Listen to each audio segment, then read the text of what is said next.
So welcome back to post market session. So ഇന്ന് market എല്ലാവരും watch ചെയ്തു എന്ന് വിശ്വസിക്കുന്നു. ഇന്നത്തെ ഡേ പറയുകയാണെങ്കിൽ നമ്മൾ ഇന്നലെ ഡിസ്കസ് ചെയ്ത ആ ഒരു റേഞ്ചിൽ തന്നെയുള്ള ഒരു കൺസോൾട്ടേഷൻ അല്ലെങ്കിൽ ഒരു സൈഡ് വേസ് ഏകദേശം 200 പോയിന്റ്സിന്റെ ഉള്ളിലുള്ള ഒരു മൂവ്മെന്റ്സ് തന്നെയാണ് നമുക്ക് ഇന്നും കാണാൻ സാധിച്ചിട്ടുള്ളത്. സോ നമുക്ക് അതിന്റെ ചാർട്ടിലേക്ക് ഒന്ന് പോയി നോക്കാം. സോ ഇന്നലെ നമ്മൾ ഡിസ്കസ് ചെയ്ത പോലെ തന്നെ ഈ ഒരു 22,400 ആൻഡ് 22,600 റേഞ്ചിന്റെ ഈ ഒരു 200 പോയിന്റ്സിന്റെ ഉള്ളിൽ തന്നെയാണ് മാർക്കറ്റ് ഇപ്പോഴും സ്റ്റേ ചെയ്തുകൊണ്ടിരിക്കുന്നത്. സോ ഇന്ന് ഒരു 50 പോയിന്റ്സ് ഗ്യാപ് ഡൗണിലാണ് മാർക്കറ്റ് ഓപ്പൺ ചെയ്തിട്ടുണ്ടായിരുന്നത്. സോ അതിനുശേഷം ഒരു കൺസോൾട്ടേഷൻ ഒരു സൈഡ് വൈസ് മൂവ്മെന്റ് ആണ് ഒരു 11 o'clock വരെ നമുക്ക് കാണാൻ സാധിച്ചത്. സോ അതിനുശേഷം ഒരു 150 പോയിന്റ്സിന്റെ റാലി അല്ലെങ്കിൽ 150 പോയിന്റ്സിന്റെ അപ്വേർഡ് മൂവ്മെന്റ് നമുക്ക് കാണാൻ സാധിച്ചു. Then again 22,600 റേഞ്ച് ടച്ച് ചെയ്ത 20,583 അല്ലെങ്കിൽ 580 എത്തിയ ആ ഒരു റേഞ്ചിൽ നിന്ന് മാർക്കറ്റ് വീണ്ടും താഴേക്ക് പോകുന്നതാണ് നമുക്ക് കാണാൻ സാധിച്ചത്. സോ ഈ ഒരു ലെവൽ അതായത് 22,400 ആൻഡ് 22,600 സോ ഈ ഒരു ലെവൽ വളരെ ക്രൂഷ്യലാണ്. സോ മാർക്കറ്റിന് അതായത് മുകളിലോട്ട് മൂവ് ചെയ്യണമെന്നുണ്ടെങ്കിലും അല്ലെങ്കിൽ താഴോട്ട് മൂവ് ചെയ്യണമെന്നുണ്ടെങ്കിലും ഈ ഒരു ലെവൽ ബ്രേക്ക് ചെയ്യേണ്ടത് അനിവാര്യം തന്നെയാണ്. സോ കഴിഞ്ഞ 3 ദിവസമായിട്ട് ഈ ഒരു ലെവൽ തന്നെയാണ് മാർക്കറ്റ് ഉള്ളത്. ഈ ഒരു 200 പോയിന്റ്സ് ലെവലിൽ ഒരു സൈഡ് വൈസ് കൺസോൾട്ടേഷൻ മൂവ്മെന്റ്സ് ആണ് നമുക്ക് കാണാൻ സാധിച്ചത്. ദെൻ ഇന്ത്യ വിക്സ് നോക്കുകയാണെങ്കിൽ മാർക്കറ്റ് കുറെ കൂടി വോളറ്റൈൽ ആയിട്ട് നമുക്ക് കാണാൻ സാധിക്കും. കാരണം ഇന്ത്യ വിക്സ് അറൗണ്ട് ഒരു 22 പോയിന്റ്സ് വരെ ഒരു എത്തിയ ഒരു ഡേ ആണ് നമുക്ക് കാണാൻ സാധിച്ചത്. ദെൻ അതുപോലെ തന്നെ മാർക്കറ്റ് ഇന്ന് പറഞ്ഞ പോലെ ഈ ഒരു 22,600 റേഞ്ച് ബ്രേക്ക് ചെയ്യാൻ ഇന്നും സാധിച്ചിട്ടില്ല. സോ അവിടെ നിന്ന് ഒരു ഫാളാണ് ഇന്നും കാണാൻ സാധിച്ചിട്ടുള്ളത്. ഇപ്പോൾ നമുക്ക് നോക്കുകയാണെങ്കിൽ ലാസ്റ്റ് ഒരു 6 ഡേയ്സ് ആയിട്ടുള്ള ഒരു 5 ഡേയ്സ് ആയിട്ടുള്ള ഒരു കോൺസിക്യൂട്ടീവ് ഗ്രീൻ ക്യാൻഡിൽ ആണ് നമുക്ക് ഡേ ക്യാൻഡിൽ നോക്കിയാൽ കാണാൻ സാധിക്കുന്നത്. സോ ഡേ ക്യാൻഡിൽ എടുത്താൽ നമുക്ക് കാണാൻ സാധിക്കും ഒരു ഗ്രീൻ ക്യാൻഡിലാണ് ഇന്നും വീണ്ടും ഫോം ആയിട്ടുള്ളത്. സോ 15 മിനിറ്റ് ടൈം ഫ്രെയിം നമുക്ക് കാണാം. ഈ റേഞ്ചാണ് ഇപ്പോൾ മാർക്കറ്റുള്ളത്. സോ ഇന്നലെ നമ്മൾ ഡിസ്കസ് ചെയ്ത ലെവൽസ് അതായത് സപ്പോർട്ട് ലെവൽസ് ആയാലും റെസിസ്റ്റൻസ് ലെവൽസ് ആയാലും എല്ലാം അതുപോലെ തന്നെ റിമെയിൻസ് ദ സെയിം. നമുക്ക് കാണാൻ സാധിക്കും ഈ ഒരു 22,000 എന്നുള്ള ലെവലും അതുപോലെ 22,800 എന്നുള്ള ലെവലും ഈ ഒരു 2 ലെവൽസ് വളരെ ക്രൂഷ്യലാണ്. അതുപോലെ തന്നെ അപ്പർ സൈഡിൽ ഈ ഒരു ആൾ ടൈം ഹൈ ഉള്ള ലെവൽ 22,800 അല്ലെങ്കിൽ ഈ ഒരു ട്രെൻഡ് ലെവൽ 23,000 ഈ ഒരു 23,000 അതുപോലെ 22,800 അപ്പർ സൈഡിലും അതുപോലെ ലോവർ സൈഡിൽ 22,000ഉം 21,800ഉം. സോ ഈ ട്രെൻഡ് ഡൗൺ സൈഡിൽ ഈ രണ്ട് ലെവൽസ് നല്ല സപ്പോർട്ട് ആയിട്ട് തന്നെ ആക്ട് ചെയ്യും. അപ്പർ സൈഡ് നോക്കുകയാണെന്നുണ്ടെങ്കിൽ ഈ ഒരു 20,800 ആൻഡ് 23,000 ലെവൽസ് നല്ലൊരു റെസിസ്റ്റൻസ് ലെവലായി തന്നെ ആക്ട് ചെയ്യുന്നതാണ്. ദെൻ ബാങ്ക് നിഫ്റ്റിയിലേക്ക് വരികയാണെങ്കിൽ ബാങ്ക് നിഫ്റ്റി നമുക്കൊന്ന് ചെക്ക് ചെയ്ത് നോക്കാം. ബാങ്ക് നിഫ്റ്റി ഏകദേശം നിഫ്റ്റിയുടെ സിമിലർ ആയിട്ടുള്ള മൂവ്മെന്റ്സ് തന്നെയാണ് നമുക്ക് ഇന്ന് കാണാൻ സാധിച്ചിട്ടുണ്ടായിരുന്നത്. സോ അറൌണ്ട് ഒരു 300 പോയിന്റ്സിന്റെ ഇടയിലുള്ള മൂവ്മെന്റ്സ് ആണ് ബാങ്ക് നിഫ്റ്റിയിലും നമുക്ക് കാണാൻ സാധിച്ചിട്ടുള്ളത്. സോ ബാങ്ക് നിഫ്റ്റി നോക്കുകയാണെങ്കിൽ 47,950 ലെവൽ അതുപോലെ 48,200 ലെവൽ. സോ ഈ ഒരു ലെവൽസ് ബ്രേക്ക് ചെയ്താലാണ് ബാങ്ക് നിഫ്റ്റിക്ക് either മുകളിലോട്ടോ അല്ലെങ്കിൽ താഴോട്ടോ ഉള്ള ഒരു നല്ലൊരു മൂവ്മെന്റ്സ് പോസിബിൾ ആവുന്നത്. സോ അങ്ങനെ ഒരു മൂവ്മെന്റ് വരികയാണെങ്കിൽ അപ്പർ സൈഡിലേക്ക് 49,000 എന്നുള്ളൊരു നല്ലൊരു റെസിസ്റ്റൻസ് സോൺ തന്നെയാണ്. ദെൻ ഡൗൺ സൈഡിലേക്ക് നോക്കുകയാണെന്നുണ്ടെങ്കിൽ 47,400 എന്നുള്ള ഈ ഒരു ലെവല് നല്ലൊരു സപ്പോർട്ട് തന്നെയാണ്. ദെൻ അവിടെ നിന്നും ബ്രേക്ക് ആയാൽ ഈ ഒരു ലെവൽ 47,100 ലെവല് നല്ലൊരു സപ്പോർട്ടായി തന്നെ ആക്ട് ചെയ്യും. ദെൻ OI അനാലിസിസ് നോക്കുകയാണെന്നുണ്ടെങ്കിൽ നമുക്ക് OI അനാലിസിസ് ചെക്ക് ചെയ്യാം.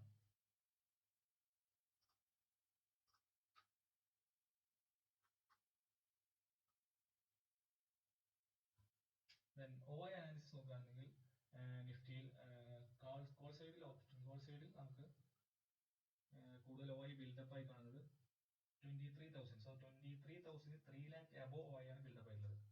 സോ 23,000 നമ്മൾ നേരത്തെ ഡിസ്കസ് ചെയ്ത പോലെ തന്നെ നല്ലൊരു റെസിസ്റ്റൻസ് ആയിട്ട് തന്നെ ആക്ട് ചെയ്യും.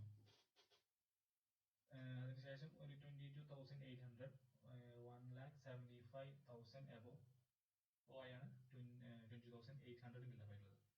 ദെൻ പുട്ട് സൈഡിൽ നോക്കുകയാണെന്നുണ്ടെങ്കിൽ 22,500 2 lakh above OI ബിൽഡപ്പ് ആയിട്ടുണ്ട്. അതുപോലെ 22,400 ലെവലിൽ 2 lakh above OI ബിൽഡപ്പ് ആയിട്ടുണ്ട്. ദെൻ 22,000 ഏകദേശം 2 lakh above OI ബിൽഡപ്പ് ആയിട്ടുണ്ട്. സോ സോ പുട്ട് സൈഡ് നോക്കുകയാണെങ്കിൽ 22,500, അതുപോലെ 20,500, അതുപോലെ 20,400, then 22,200, അത് കഴിഞ്ഞാൽ പിന്നെ 22,000.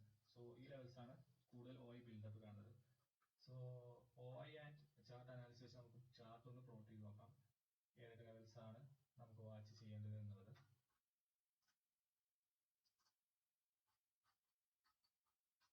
സോ നമ്മൾ ചാർട്ട് നേരത്തെ ഡിസ്കസ് ചെയ്ത പോലെ അതുപോലെ നമ്മൾ OI വെച്ചിട്ട് നോക്കുകയാണെങ്കിൽ നമുക്കൊന്ന് പ്ലോട്ട് ചെയ്ത് നോക്കാം.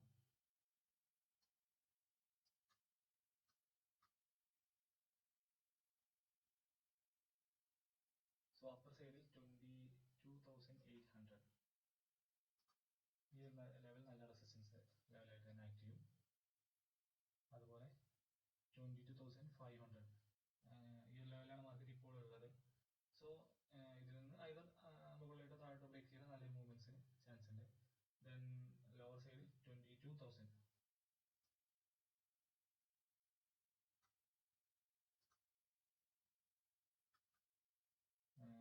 സോ 22,000 നമുക്ക് കാണാൻ സാധിക്കും. OI ബിൽഡപ്പ് പ്രകാരം ഈ ഒരു 22,400 ലെവലും അതുപോലെ തന്നെ 22,500 ലെവലും. സോ ഈ രണ്ട് ലെവൽസിൽ ഏകദേശം മോർ ദാൻ 2 lakh OI ആണ് ബിൽഡപ്പ് ആയിട്ടുള്ളത്. സോ ആ ഒരു റിസൾട്ട് തന്നെയാണ് ഇവിടെ നമുക്ക് കാണാൻ സാധിക്കുന്നത്. ഈ ഒരു ലെവൽ നല്ല കൺസോൾട്ടേഷൻ മാർക്കറ്റ് കാണിക്കുന്നത്. സോ നാളെ ഞാൻ വാച്ച് ചെയ്യുന്ന ലെവൽസ്, അതായത് ഡൗൺ സൈഡിൽ നമ്മൾ പറഞ്ഞ പോലെ തന്നെ 22,000, അതുപോലെ ഈ ഒരു ലെവൽ 22,400 ബ്രേക്ക് ചെയ്ത് താഴോട്ട് വരികയാണെങ്കിൽ നെക്സ്റ്റ് ലെവലായിട്ട് 22,000. അതല്ല 22,500 ബ്രേക്ക് ചെയ്ത് മുകളിലോട്ട് പോകുകയാണെന്നുണ്ടെങ്കിൽ 22,800 ലെവൽ അല്ലെങ്കിൽ 22,600 ലെവൽ. സോ ഈ ലെവൽസ് ആയിരിക്കും നാളെ ഞാൻ നിഫ്റ്റിയിൽ വാച്ച് ചെയ്യുന്നുണ്ടാവുക. സോ ഈ ഒരു ലെവൽസ് ആണ് നിഫ്റ്റിയിൽ ഇപ്പോൾ ക്രൂഷ്യൽ ആയിട്ടുള്ള ലെവൽസ്. ദെൻ ഇൻഡെക്സുകളുടെ ഒരു മൂവ്മെന്റ്സ് നോക്കുകയാണെന്നുണ്ടെങ്കിൽ നിഫ്റ്റിയിൽ നിന്ന് അറൌണ്ട് 0.12% അപ്സൈഡ് മൂവ്മെന്റ്സ് ആണ് കണ്ടുള്ളത്. ദെൻ സെക്ടോറിയൽ ഇൻഡെക്സ് നോക്കുകയാണെങ്കിൽ bank Nifty around 0.31% down side മൂവും, Nifty fin service 0.30% down side മൂവും, നിഫ്റ്റി മെറ്റൽ 3.88% അപ്സൈഡ് മൂവ് ആണ് തന്നിട്ടുള്ളത്. സോ സ്റ്റോക്ക് വൈസ് നോക്കുകയാണെന്നുണ്ടെങ്കിൽ Hindalco, coal India, Tata steel, Adani port, ഈ സ്റ്റോക്സ് എല്ലാം ഒരു ഏകദേശം 4% എബോ അപ്സൈഡ് മൂവ് ആണെന്നുള്ളത്. അതായത് ലോസേഴ്സ്, അതായത് പെർഫോം ചെയ്യാത്ത സ്റ്റോക്സ് നോക്കുകയാണെന്നുണ്ടെങ്കിൽ Nestle, hero MotoCorp 1%, more than 1% down move തന്നിട്ടുണ്ട്. ദെൻ FII DI ഡാറ്റ നോക്കുകയാണെന്നുണ്ടെങ്കിൽ DI ഇന്ന് 16,104.49 ക്രോസിന്റെ ഷെയർ ബൈ ചെയ്തപ്പോൾ 12,555.52 ക്രോസിന്റെ ഷെയർസ് ആണ് സെൽ ചെയ്തിട്ടുള്ളത്. FIIസിന്റെ ഡാറ്റ നോക്കുകയാണെങ്കിൽ 17,681.01 ക്രോസിന്റെ ഷെയർസ് ബൈ ചെയ്തപ്പോൾ 19,555.55 ക്രോറിന്റെ ഷെയർ ആണ് FII സെൽ ചെയ്തിട്ടുള്ളത്. സോ രണ്ട് ഈ FIIസിന്റെയും DIIസിന്റെയും കമ്പയർ ചെയ്ത് നോക്കുകയാണെന്നുണ്ടെങ്കിൽ മാർക്കറ്റിൽ നിന്ന് ഒരു 1,674.43 ക്രോർസിന്റെ ബൈയിങ് ആണ് നടക്കുന്നത്. സോ ആ ഒരു ചേഞ്ച് ആണ് നിഫ്റ്റിയിൽ കാണാൻ സാധിക്കുന്നത്, 0.12% അപ്സൈഡ് മൂവ്.